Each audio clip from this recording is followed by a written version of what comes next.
What's up? My name's Adam. Thank you so much for joining the video today. Just saw Spider-Man Across the Spider-Verse and I thought the movie was amazing. But before I get started, I just wanted to say to make sure that subscribe button. I am trying to get to 1,000 subscribers by the end of the year, and I wanted to show off this cool shirt I got for Father's Day yesterday. Unpaid movie credit, just something I like to do. But anyway, just saw Across the Spider-Verse in theaters today. I had the day off, and this movie was amazing. It got a 9 out of 10 on IMDb, which is honestly, this is a really good score on IMDb.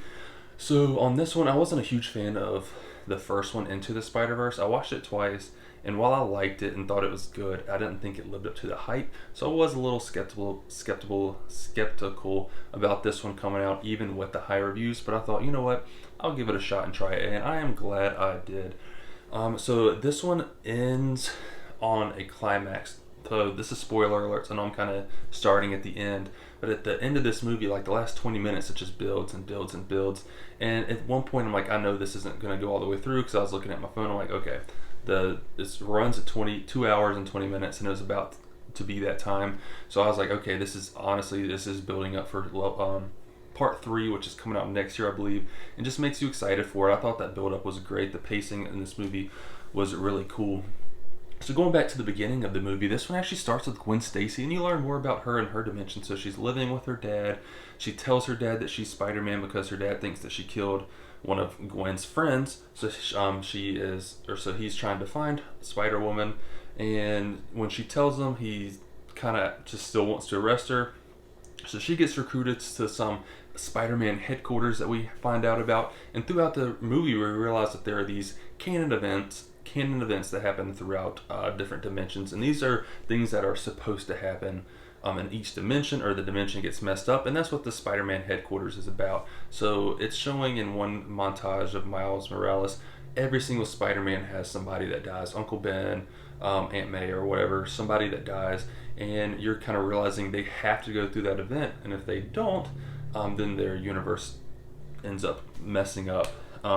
So what we find out as well is that Miles Morales, the spider that bit him, was actually from a different dimension and messed up his dimension as well. So he's kind of like a variant and not supposed to be there, and that's why his Spider-Man dies, and that was not supposed to happen. And the headquarters is there to kind of try to fix that.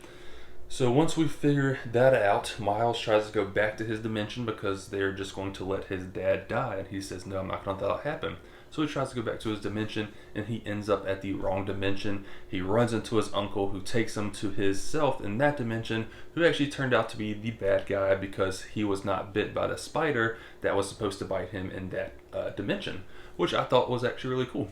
So that all set up for part 3 that I believe I heard is coming out next year, so I'm super excited about that.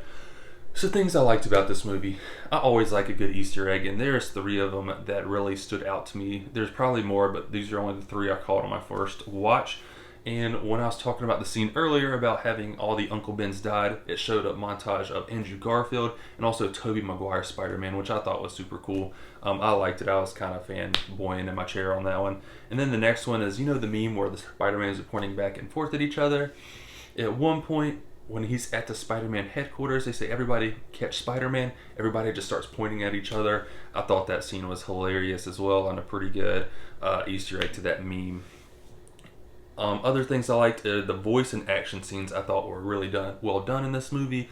I thought the action scenes were great in the first one, but this one, the animation was great. The voices were great, and I really thought the pace of the movie worked very well. So my dislikes, I don't have any. I honestly can't think of anything off the top of my head that I disliked. I feel like if I watch it again, I might see something.